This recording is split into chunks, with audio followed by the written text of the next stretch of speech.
Okay, learning the art of Ho'oponopono. So that's going to be the hardest part of this whole thing and this whole technique. So it's harder to say than it is to do, which is awesome. And because if you know me, I love simple things that we can incorporate into our lives.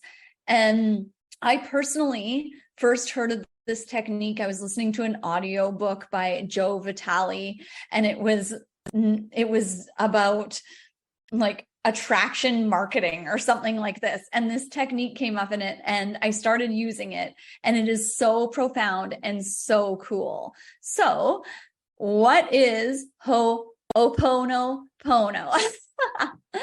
So it's an ancient Hawaiian practice for forgiveness and reconciliation. And it's a prayer that we'll get into in a bit later of how the prayer works and what it is. But it's a process of making things right in your relationships. So that's your relationships with yourself, with others, with your ancestors, with the gods and deities, with the earth, and like with the universe at whole. So it's like this, a lot of what we talk about in our group and that coming into alignment with yourself. So it's a really cool technique. And its main philosophy is unity. So it creates unity and reconciliation between you and another person, or an experience, or you within yourself. So the philosophy behind this practice is that we're each responsible for what shows up in our reality, and what we see on the outside as our own responsibility. And, there's many cases where it's like, how could this possibly be my responsibility? And yet when we take responsibility for it, and we work through things on the inside, the outside world reflects that. So it's saying that what happens is what shows up in our reality is a reflection of our own feelings and our own experiences. So this is from Jennifer Healy. She wrote a piece on Ho'oponopono and in healingbrave.com if you'd like to check that out. It's a really well-written piece. And so she says it's like as within, so without. And when you cleanse your consciousness, your own personal consciousness, you can contribute to the cleansing of the collective consciousness. Now, this is what really struck me about this process and what really made me a believer. So Dr. Hugh Len is probably the most known for using this technique. And I'll get into the story for a second, but this story is so profound that I wasn't even sure if it was real. So I had to do some deep research about it. And this story will really help solidify the power of this process and how it works.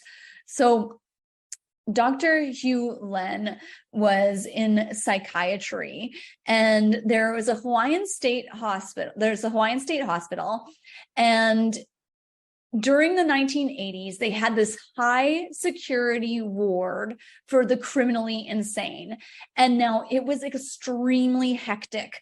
People would take sick leave. People would call in, did not want to go to work. There was always fighting going on within the ward. People were scared they were going to get hurt by the patients there because it was so extreme, like the criminally insane. I mean, I think that says it all. And so what happened is they couldn't hang on to staff. So they tried to bring in psychiatrists, and the turnover rate was like month over month. People would just quit. They couldn't handle it. It was so extreme. And so Dr. Hugh Len came in and said, okay, I will work here, but I'm going to use my own technique and I'm going to do it my way. And so, they were kind of in a desperate situation and just was like, okay, just do it your way. And so what happened was these are the phrases, and we'll get into them. So what happened was, is he used this Ho'oponopono technique. He didn't even see the patients. He didn't even talk to them. He never entered their rooms, and there's witnesses to this. And what he would do is he would come in and he would have their files delivered to him. He would sit in his office and he would look over the files and wonder to himself, where within himself was there a reflection of these people's behaviors? And like, let's remember, these are like extremely unwell people who have committed horrific crimes. They are thought to be incurable by society and in total despair and chaos. And he didn't once even talk to one of these patients. And so what he would do is he would look at their file, connect with them, and look within as where within him was a reflection of this. And he would say these 4 simple phrases. So number 1 is, I love you. And the phrase I love you is to create unification, to create that connectedness. And then would say, I'm sorry. So that repentance, I'm sorry for what has happened, what I've done. Please forgive me, seeking forgiveness. And thank you, the transmutation, the overcoming. And he would say this over and over again while looking at their files and looking within himself. And what happened was every single person over time was healed. They became healed and well. So well, in fact, that the ward ended up being empty. There was no one left to treat, and they closed the ward because they no longer had a need for it. So here were these people healing and becoming well, and never once did he have a conversation with them. There was no talk therapy, nothing. It was all about repeating these 4 simple phrases and really connecting with it. And that is the story of Ho'oponopono. And it's just this amazing technique that I've now been using in my life, mostly for exes. Those are the ones that are most annoying, I think, to most women and men, is like, and so every time I'm like, oh, I just want to bite his rotten little tail off. I'm so mad that happened, or that he did that to me, or I'm so sad about that.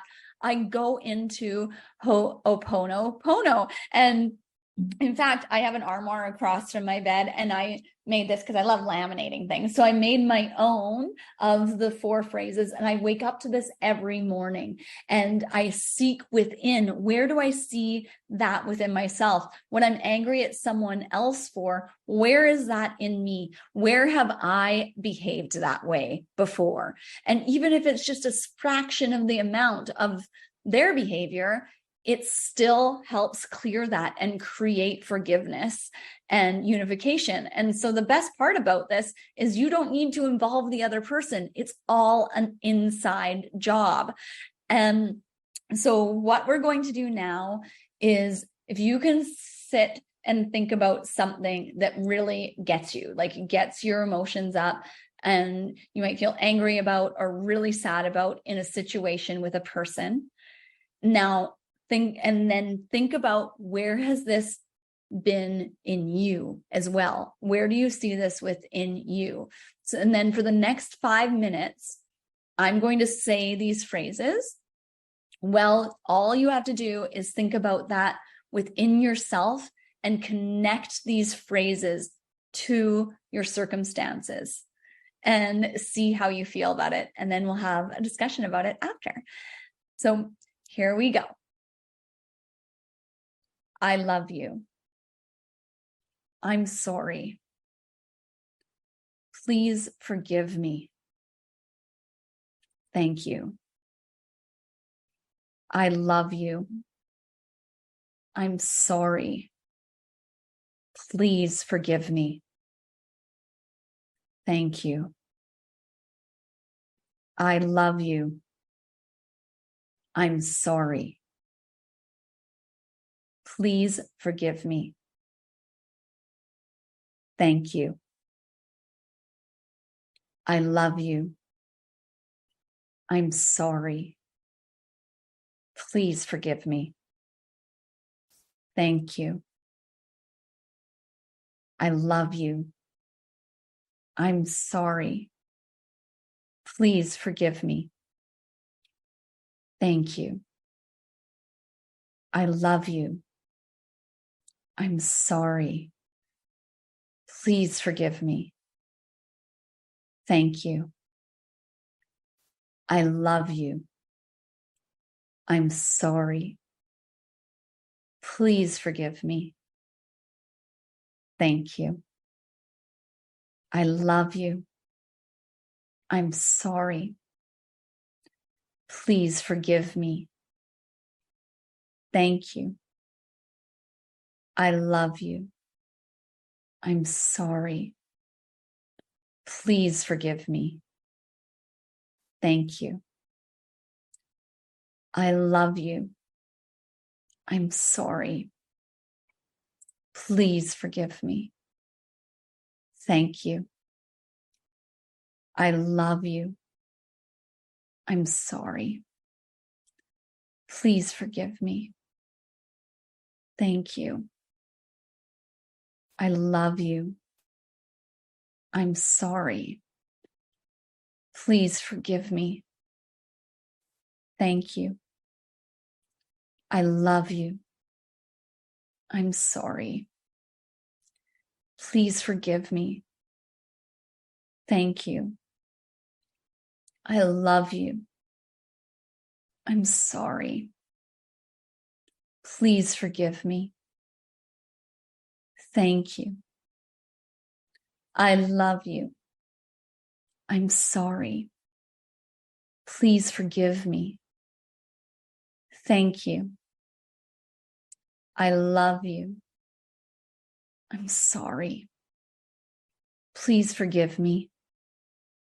Thank you. I love you. I'm sorry. Please forgive me. Thank you. I love you. I'm sorry. Please forgive me. Thank you. I love you. I'm sorry. Please forgive me. Thank you. I love you. I'm sorry. Please forgive me. Thank you. I love you. I'm sorry. Please forgive me. Thank you. I love you. I'm sorry. Please forgive me.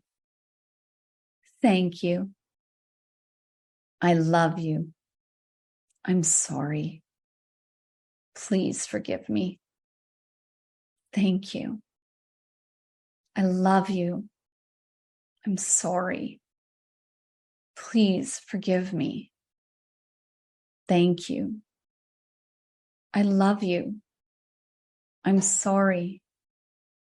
Please forgive me. Thank you. I love you. I'm sorry. Please forgive me. Thank you. And that is Oponopono.